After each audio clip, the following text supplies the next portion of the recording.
mi chiamo Vincenzo Pandetta, però tutti quanti mi chiamano Nico. La mia storia la sanno i giornali, tutti che ne parlano puntano il dito. Parlano tanto ma non sanno niente, nessuno che mi capisce davvero. Fuori sorrido ma dentro dolore, se dietro il successo c'è tanto veleno. Da bambino cantavo però non pensavo sarei diventato qualcuno. Ho sbagliato, ho pagato di più, però non ho mai chiesto un aiuto a nessuno. Dicono che sono pericoloso, e il fatto è che sono famoso, e sicuro ce n'è più di uno che glielo del culo che è troppo geloso. Ma per fortuna fra, con un calcio non se ne fa. Calicette, canica, bandetta, compagneri, c'è le ciarate mamma.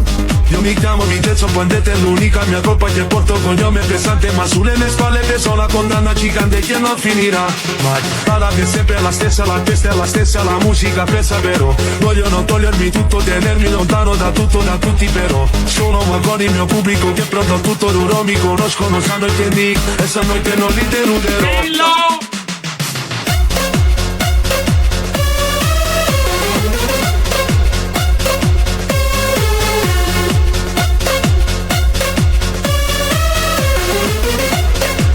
Sta dietro il successo c'è tanto veleno.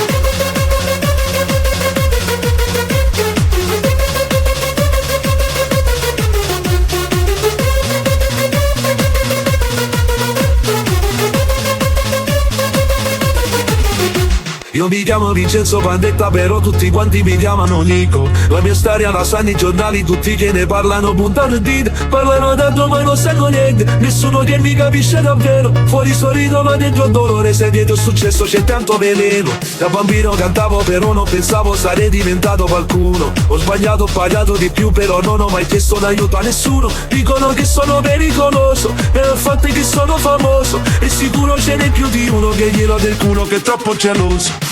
Ma per fortuna fra, con un calcio non se ne fa. Calicette, canica, bandetta, compagneri, c'è le ciarate mamma. Io mi chiamo Vincenzo Pandetta, è l'unica mia colpa che porto cognome pesante. Ma sulle mie spalle peso una condanna gigante che non finirà mai. La rabbia è sempre la stessa, la testa è la stessa, la musica pesa però. Vogliono togliermi tutto, tenermi lontano da tutto, da tutti però. Sono ma con il mio pubblico che è pronto a tutto, loro mi conoscono, sanno che dico e sanno che non li deluderò.